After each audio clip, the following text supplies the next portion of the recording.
Travailler avec ses concurrents, telle est la signification de la coopétition, contraction des mots coopération et compétition. Popularisé par les Américains Nalbuff et Bradenberger dans le livre Coopétition, publié en 1996, ce néologisme décrit une relation de coopération stratégique entre des entreprises qui sont dans le même temps en concurrence. Airbus et Boeing, en concurrence frontale dans la construction aérospatiale, partagent en vérité de nombreux fournisseurs et composants. Il faut bien sûr citer aussi l'exemple de Samsung et Apple, rivaux dans la conception et la vente de smartphones, mais partageant plusieurs maillons de la chaîne de valeur, dont la fourniture de composants.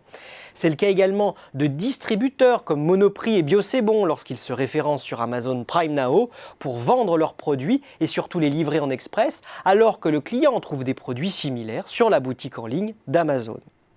La notion de coopétition renvoie d'ailleurs à la théorie des jeux. Il existe en effet de nombreuses situations dans lesquelles des firmes rivales ont un intérêt à coopérer dans un jeu gagnant-gagnant. C'est le cas lorsqu'elles recherchent des complémentarités technologiques ou si elles veulent mutualiser certaines dépenses de développement, comme c'est le cas souvent dans les domaines émergents.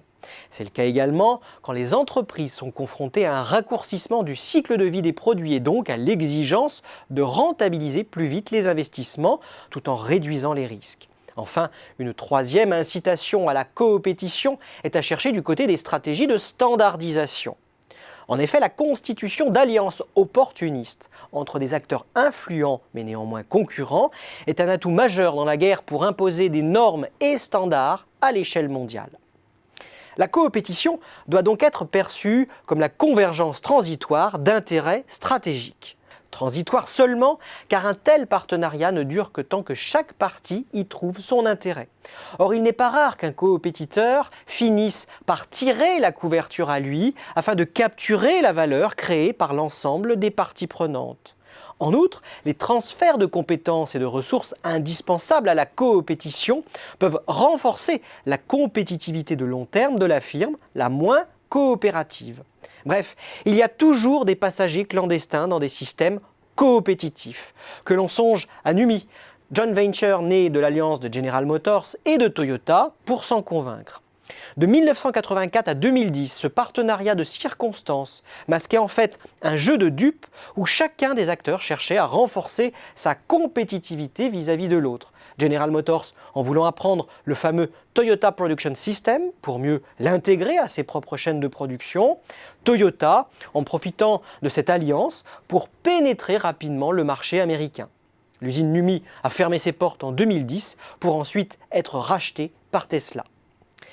Le risque de pillage inhérent aux stratégies de coopétition exige en conséquence un management efficace et suspicieux. Des précautions juridiques sont en effet indispensables pour protéger la propriété intellectuelle de chaque partenaire et prévoir le juste partage des fruits du co-développement, notamment en matière de brevets. Des questions d'organisation se posent également. Dans le cadre d'une coopétition externalisée, qui sera le pilote de la joint venture ? A contrario, si la coopétition est internalisée, comment manager des équipes issues de firmes concurrentes ? La coopétition exige donc un savoir-faire managérial sophistiqué, une stratégie dans laquelle s'engage pourtant un nombre croissant de firmes multinationales, mais aussi de PME, pour relever les défis posés par de nouveaux domaines en mutation rapide, comme la voiture connectée, le moteur électrique, le smart building, la blockchain ou la e-santé.